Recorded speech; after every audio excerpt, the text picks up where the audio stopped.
مورتال کامبت 11.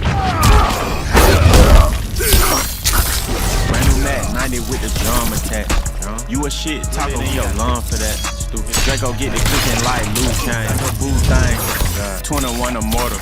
We'll never die. یکی از جذابترین نسخه های مورتال کامبت که با داستان سفر در زمان و کشمکش گذشته و حال طرفدارا رو حسابی غافلگیر کرد. حضور کاراکترهای جوانتر مثل اسکورپین و لوکانگ در کنار نسخه های حال حاضرشون یه ترکیب هیجان انگیز ساخته که تو کمتر شماره دیگه‌ای میشه نمونش رو دید. از اضافه شدن سیستم های جدیدی مثل فیتال بلو و کراشینگ بلو که حال و هوای تازه‌ای به فایت ها دادن گرفته تا شخصی سازی ظاهر، حرکات سلاح‌ها و فیتالیتی های مثل همیشه پر از خلاقیت و خشونت. مورتال کامبت 11 که با فروش میلیونی و گرافیکی که چشم ازش برنمی‌دارین یکی از ستون‌های اصلی سری مورتال کامبت. سلام، اینجا بازی پلاته و امروز با شماییم با 15 فکت جالب درباره بازی مورتال کامبت 11.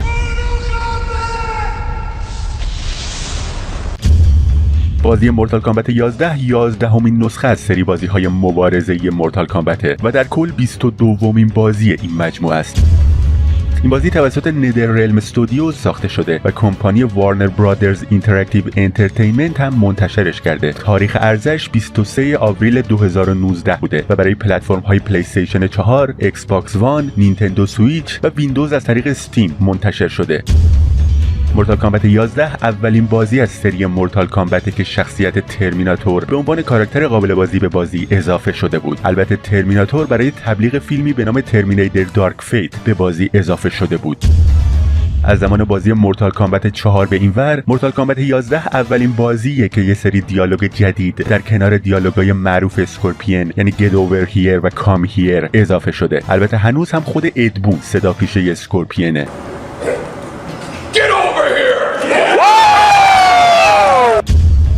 ملینا تو بخش داستانی بازی مورتال کامبت 11 حضور نداشت ولی بعدتر در قالب DLC هایی به بازی اضافه شد. درسته که ملینا قبل از DLC ها تو بازی مورتال کامبت 11 و بخش داستانیش حضور نداشت ولی یه جورایی میتونستین تو بازی ببینینش، اونم از طریق حرکت آخر فرندشیپ کیتانا.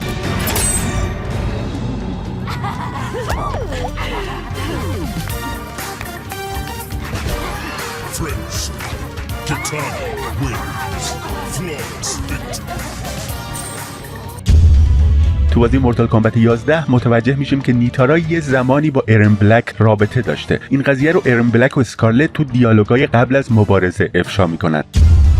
داستان بازی مورتال کامبت 11 اینطور شروع میشه. بعد از اینکه شیناک توسط کسی کیج شکست میخوره، ریدن تو اتاق نیمه ویران جینسی در حال شکنجه دادن شیناک خدای ارشد شکست خورده است. ریدن که حالا به خاطر آلوده شدن جینسی حالتی خشنتر و تاریکتر پیدا کرده، به شیناک میگه دیگه به دشمنای ارثرلم رحم نمیکنه و قبل از اینکه حتی بخوان حمله کنن خودش نابودشون میکنه. شیناک بهش یادآوری میکنه که نمیتونه یه خدای ارشد رو بکشه ولی ریدن تو جواب میگه سرنوشت هایی هست که از مرگ هم بدتره و همونجا سر شیناک رو از تنش جدا میکنه. بعدش هم تصمیم میگیره جنازه بی سرش رو ببره ندررلم و تحویل لوکانگ بده تا واسه بقیه یه هشدار حساب بشه. کرونیکا که نگهبان زمانه در همون اتاق ظاهر میشه. اون از کاری که ریدن کرده و تعادل زمان رو به هم زده حسابی عصبانیه. رو به شیناک میکنه و بهش میگه اختیار زمان تو دستای منه و فقط یه مقدار زمان میبره. کرونیکا که دیگه از نافرمانی ارثرلم خسته شده تصمیم میگیره به هر قیمتی که شده نظم رو به دنیا برگردونه، حتی اگه مجبور باشه همه چیزو از اول شروع کنه. این تنها بازی اصلی مورتال کامبت از زمان مورتال کامبت 4 که کوانچی توش هیچ نقشی نداره، نه قابل بازیه نه باسه. یه نکته جالب تو اینتروی مبارزه ملینا با ارن بلک دیده میشه و اونم اینه که ارن از ملینا میپرسه چطوری برگشتی و اونم میگه A million souls cried out for my return. که در واقع اشاره‌ای به درخواست هوادارا به برگشتن ملینا با هشتگ We Want Melina تو توییتر.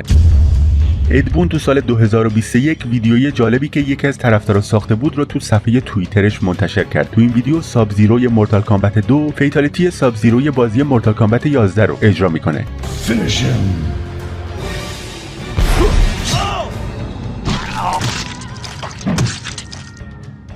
Fatality. Sub-Zero wins.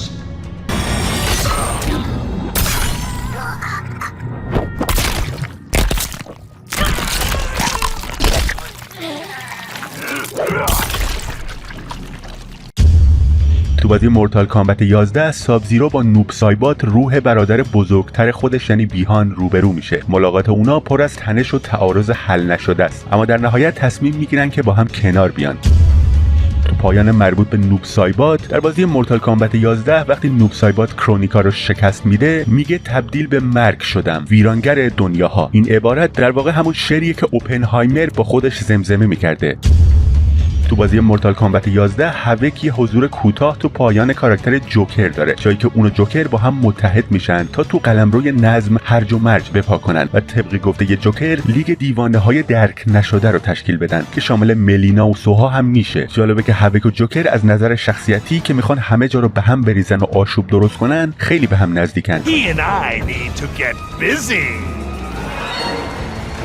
Meet the League of Misunderstood Maniacs. نایتولف در اصل از قبیله‌ای به نام لاکوتا سیو میاد و به همین دلیل ریدن رو هاوکا صدا میزنه، اما بعداً این موضوع در بازی مورتال کامبت 11 تغییر میکنه. حالا اون عضو یه قبیله خیالی به نام ماتوکاه. بعضی از فیتالیتی های بازی مورتال کامبت 11 اینا هستن: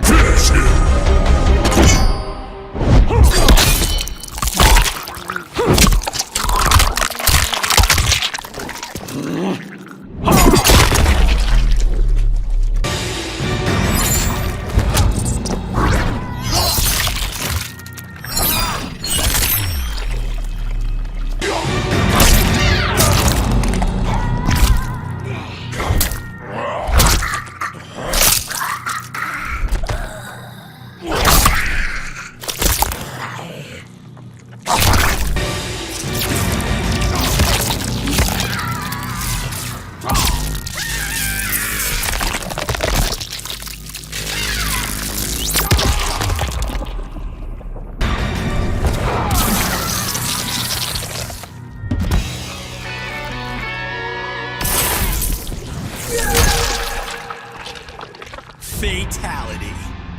Rain wins.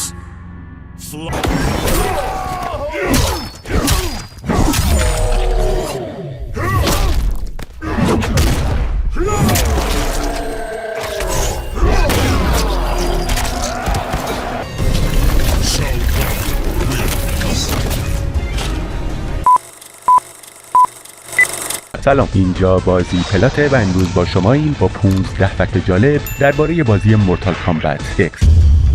مورتال کامبت X اولین بازی از این سریه که برای پلی استیشن 4 و ایکس باکس وان منتشر شد. همچنین اولین بازی اصلی مورتال کامبت که همزمان با تاریخ انتشار رسمی روی استیم هم اومد.